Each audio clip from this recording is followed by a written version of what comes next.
The day comes when a highly advanced extraterrestrial civilization sends to Earth a subatomic artificial intelligence, which covers the planet like a dome to slow down the scientific progress of humanity. You've got more to phone what you have more idea what we can do. The year is 1966. In China, a young physicist named Wen Jie witnesses the murder of her father, accused of counter-revolution in belief in God. She herself is arrested. London, 2024. A strategic intelligence inspector responds to a call. A renowned physicist has voluntarily ended his life, leaving a note on the wall of his apartment. It was a countdown. Meanwhile, at Oxford University, a particle accelerator test is underway. The project leader, Vera, tries to send her colleague Saul home as the development is being shut down. Lately, voices of renowned scientists claiming that physics is not a science have been increasingly heard, which depresses the young scientist. Unexpectedly, Vera asks him about his belief in God, and upon receiving a negative answer, she goes to the huge reactor and throws herself down. Later, two friends, Augie and Jin, who are also scientists, discuss the strange events happening around the world. Saul recently sent a bizarre video recording of a phenomenon that is simply inexplicable from a physics standpoint. Watching the recording, Augie suddenly notices a strange flickering before her eyes. At the same time, the inspector is also puzzled by the strange deaths and notices 5 talented young scientists whom the deceased Vera once sought worldwide and involved in her research. A memorial service for the deceased woman begins in the church. Vera's friends and students express their condolences to her mother when Augie arrives. The girl still doesn't understand what is happening to her and what the flickering numbers before her eyes mean, and she suffers from it. The inspector also follows the ceremony and manages to film an elderly gentleman whom none of the attendees know. After the funeral, Augie goes out to smoke. She sits on the steps in a quiet alley, but her lighter is broken. Suddenly, a girl appears next to her, offering her own lighter and starting a conversation about life and God. Augie even takes her for a recruiter to a sect, but then the girl suddenly offers to stop the countdown ticking before Augie. All she needs to do is shut down her nanofiber research project, and tomorrow at exactly 12 o'clock in the night sky, she will see the universe winking. Then the recruiter leaves. We are shown again the year 1967. After her arrest, Wen Jie is sent to a secret radar base, where she will have to serve for the rest of her life. In the present time, the inspector manages to find out that the owner of an oil corporation, a very wealthy man named Evans, was present at Vera's funeral. But tracking his helicopter was unsuccessful. Another oddity emerged. One of the deceased scientists had a very strange, shiny helmet, which intelligence failed to obtain. Meanwhile, Vera's mother gives the same helmet to Jin, who came to visit the woman, and then it turns out that Vera's mother is the same Wen Jie who was arrested in the 20th century in China. Later, Jin puts on the helmet and is transported to virtual reality. She finds herself in the middle of a desert, over which the hot sun quickly rises. Trying to hide from it, the girl steps on something that turns out to be the dried remains of a person. She gets scared, takes off the helmet, and returns to reality. And Augie and Saul go outside this night, and at exactly midnight, the sky suddenly begins to flicker, as if the universe was indeed winking at people. Saul realizes that Augie sees the numbers of the countdown to her death. In the morning, Augie arrives at the institute, and just before the start of the quantum experiment, she orders to turn off the equipment, and immediately the flashing numbers before her eyes disappear. The action again shifts to 1967. Wen Jie learns that her colleagues are actually searching for ways to send signals to the inhabitants of extraterrestrial worlds. She calculates the trajectory and suggests sending it directly to the sun. Reflected from the sun, the signal is greatly amplified and reaches the far corners of space, but being forbidden, the girl does it at her own risk. In the present time, the inspector shows Augie a video recording of her conversation with the stranger, who is not present in the video. It can be seen how a cigarette is lit, how Augie talks to someone, but there is no interlocutor, and there are no signs of editing. The inspector tells Augie about the flickering numbers, which were seen by other physicists around the world. Jin puts on the virtual reality helmet again and finds herself on the first level of a strange game. A man and a girl approach her, asking her to solve the puzzle of this world and lead her to a distant pyramid where a king is waiting for them. It is the era of chaos now, and the king needs to know exactly when the era of order will come. Besides Jin, the king has other scientists, but the one who guesses correctly wins. And if she is wrong, an entire civilization will perish.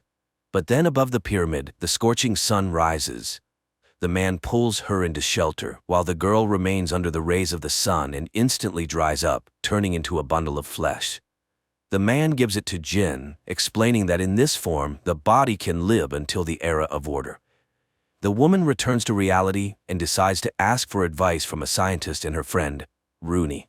He puts on the helmet and also finds himself in another reality, but the guard of the game beheads him, explaining that he was not invited. Frightened, Rooney takes off the helmet. He is sure that such technologies simply do not exist on Earth. While the pair discusses the game, the inspector listens to their conversations. Rooney, returning home, finds a package with a helmet and an invitation to the game. He finds himself in Old England and behaves quite rudely with the sir who meets him. Later, he excitedly tells his friend Will about it, and Will confesses that he is dying of cancer. Jin returns to the game and stands before the king, where her rival tries to guess the date of the beginning of order. She opposes guessing, as it is anti-scientific, but the predictor insists on his own and names a date. Then the predictor fast-forwards time to the era of order to test his mystical theory, and the day comes when the time of order arrives, and it is possible to bring the dried bodies back to life. Jin sees how the guards throw similar bundles, like the one she has from the girl, into the water. Once in the water, they quickly absorb moisture and turn into living people. Her girl also comes to life. Everyone rejoices in the newly found life, but suddenly the sun begins to recede, and a snowstorm hits the people. They try to save themselves, but freeze and shatter into pieces. Shocked, Jin remains alone in the middle of the icy desert. The appearing game guard explains that this civilization perished from the cold. Jin couldn't save them, but she established the superiority of science over mysticism, so she can move on to the second level. The inspector reports to his boss Wade that in the 20th century, observatories around the world caught a strange signal, and one of them was the Chinese observatory. And in those years, the future millionaire Evans lived right there. It was then that Evans and Wenjie met and realized that their views were very similar.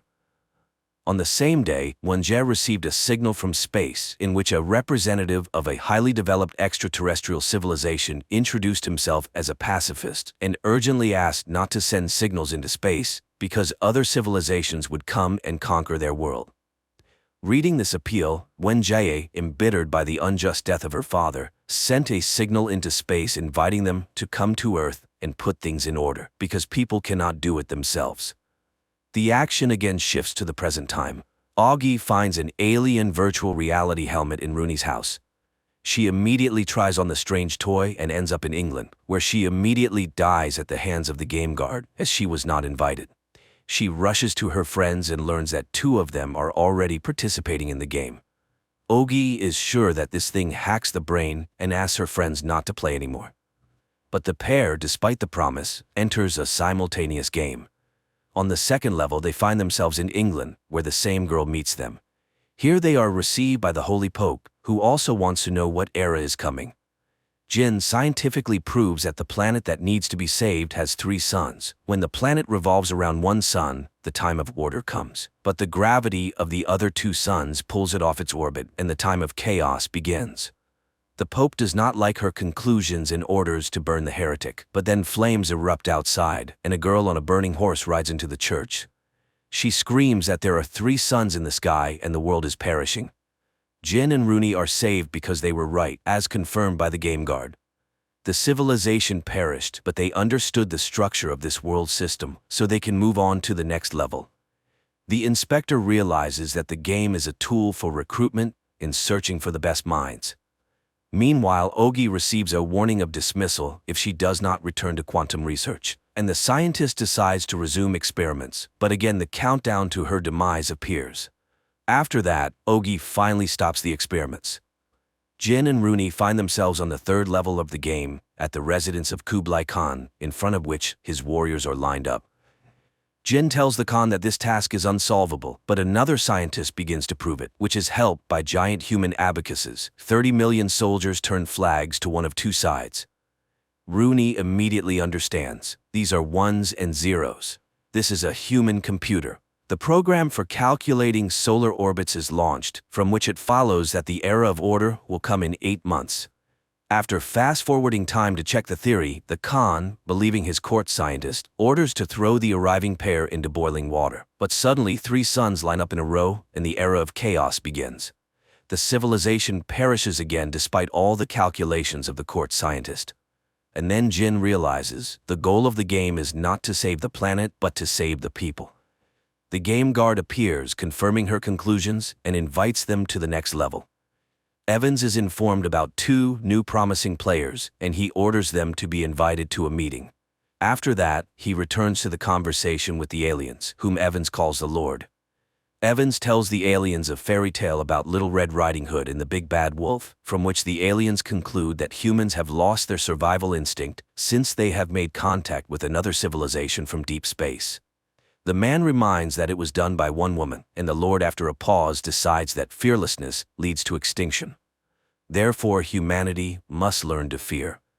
Jin and Rooney meet the recruiter, who congratulates them on advancing to the next level. Jin has realized the purpose of the game, and the answers to the rest of the questions will be found on the 4th level. The pair puts on the helmets and finds themselves in a desert. The game guard and the girl inform them that Jin was right. The 3-body problem has no solution. Having 3 suns, the planet is inevitably doomed. Therefore, they decided to look for a new home. They built thousands of starships, and this is the last hope of their civilization. But without the help of Earthlings, they cannot survive, and the girl asks people to help her kind. The puzzled people take off their helmets, and the recruiter confirms that this is all reality. The aliens, the Santi, are already heading here, and they created the game to tell Earthlings their story and prepare for the meeting with new neighbors. Rooney considers this a lie and refuses to play further, while Jin receives an invitation to the meeting. Meanwhile, Rooney returns home, not noticing that the inspector is following his house. Rooney goes up to the 2nd floor and suddenly sees the recruiter there, who pushes the guy onto a glass wall and kills him, and she disappears from the video. Friends learn about Rooney's death. The inspector reports that there is no image of the killer on any of the video cameras, and asks Jin to go to the meeting as a spy to arrest the killers of their friend. Later, the inspector reports that they found Evans's ship, on which he, along with 1,000 followers, has been living in international waters for the last 30 years. That's why he is so hard to track down. At the same moment, Evans receives a warning from the Lord that his enemies know about the upcoming meeting. But there is no need to fear, his people will be protected. Evans calls the enemies pests, which he has to explain to the aliens, because they associate this word with bugs that can be simply crushed. Remembering the fairy tale about Little Red Riding Hood read to him by Evans, the Lord concludes that all humans lie, and they cannot coexist with liars. They are afraid of people. The Lord falls silent and no longer responds to Evans. Jin goes to the appointed place to meet with the followers of the aliens. The founder of their movement is invited to the stage, and Jin is surprised to see Wenjie. The woman begins her speech, promising salvation from the Santi, who will arrive in 400 years, but they need to prepare the Earth so that the aliens can receive it as a gift. In the midst of her speech, the police burst into the room. Wenjie orders her people to obey, but when the recruiter sees the police taking Jin away, she realizes that the scientist is a traitor and opens fire. Chaos ensues, people die, but their leader Wenjie calmly watches it. Jin finds the inspector and takes her away. The detainees are put into cars, not noticing that the recruiter is not among them, who will return to the story later. On one of the days, the inspector interrogates Wenjie, who confesses to receiving a warning from the aliens and sending them an invitation to Earth, as humanity is incapable of saving itself. The Lord, that is, the aliens, allowed her to be captured because apparently she is no longer of any use. Evans turned out to be Vera's father, and Jin is needed by them because she is considered the best physicist. After Wade's report, they conclude that Evans must have kept all records of his negotiations with the aliens. But how to capture his ship? It's clear that while the special forces will be storming the ship, Evans will simply destroy all the evidence. And the ship is just approaching the Panama Canal, with the Lord still not making contact. The inspector asks Augie to help the government and resume the production of nanofibers. Together, they go to her laboratory, and the girl turns on the equipment. Contrary to her fear, the countdown to her demise in the case of developing ultra-strong nanofibers does not appear. Later, Wade, with the help of a team of naval soldiers, installs the system developed by Olgi on the shore of the Panama Canal, disguising it as old columns. The girl suffers from a guilty conscience because of the children and women on board, but Wade reminds her of the fate of all humanity. And then the ship enters the canal. On Auggie's command, columns with invisible, ultra-strong nanofiber strings rise above the water, but no visible effect is observed. And when the military already thinks that the technology does not work, the invisible strings start cutting everything that comes under them. The invisible death destroys metal and bodies with equal relentlessness.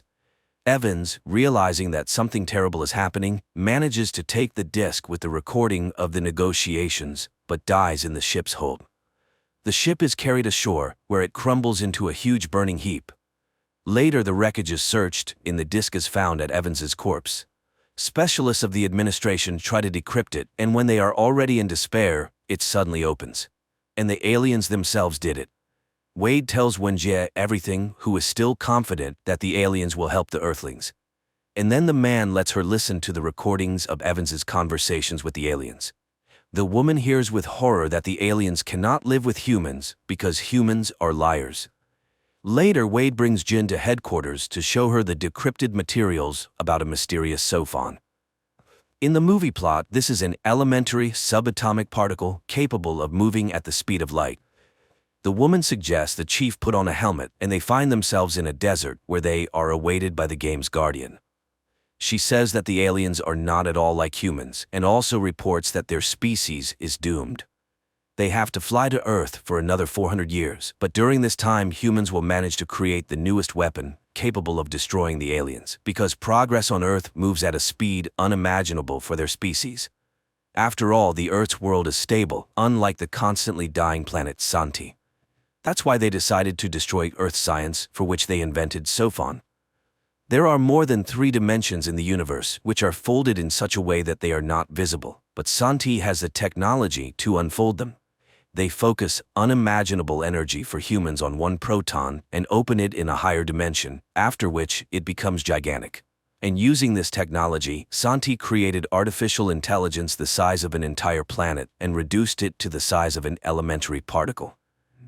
And now Sophon is demonstrating its capabilities on Earth. All of Santi's resources went into creating 4 Sophons, each pair of which are connected by the effect of quantum entanglement. 2 remained with Santi, 2 were sent to Earth.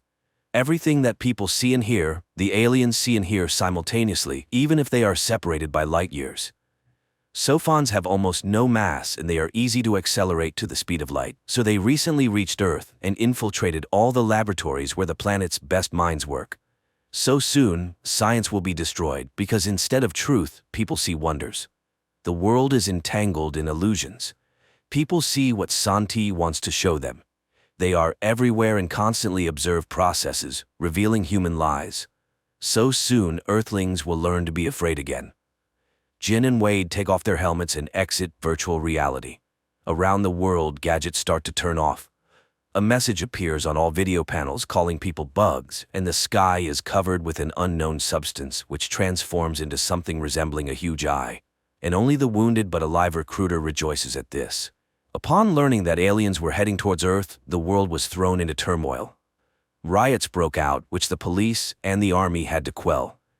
Despite assurances that the aliens would not arrive for another 400 years, Earthlings are preparing to declare that they are not bugs. Funds are being organized everywhere to raise money to fight the aliens, although some believe in Santi's good intentions. On one such day, the inspector brings scientist Jin to Wenjie, who concludes that the professor is simply a traitor to the human race. Under the leadership of Wade, the main headquarters for the defense of humanity is being set up. He gathers the best scientists on the planet and announces the start of the war with Santi. Despite the aliens having sophons, humans have a chance. The first thing to do is to gather information, for which a probe will be sent to meet the Santi fleet. But for this, its speed must be no less than 1% of the speed of light. Hearing that scientists do not believe in such a possibility, Wade summons Jin and gives her the task of developing such a probe. And the girl does it. She arrives at the headquarters and demonstrates her idea. The probe must have a sail and get acceleration by following a predetermined trajectory where nuclear charges will be waiting for it. Of course, this will be very expensive, but it is possible. Meanwhile, stores start selling out of products, and enterprising merchants have announced the sale of stars to collect money from billionaires. One day, friends gather at the home of Will, who is dying of cancer, trying to cheer him up. However, Jin has another goal, to persuade Ogi to create a sale of ultra-strong nanofibers for her probe, which her friend categorically does not want to do. But after Will's intervention, Ogi changes her mind, as the friend is convinced that it is being done for the common good. Jin realizes that the probe, upon reaching the Santi fleet, will not be able to slow down, to which Wade declares that the aliens will simply take it, as they will send in it a human head, that is, a brain. Later, Wade invites scientists to the laboratory, where a Russian scientist shows the results achieved by cryofreezing.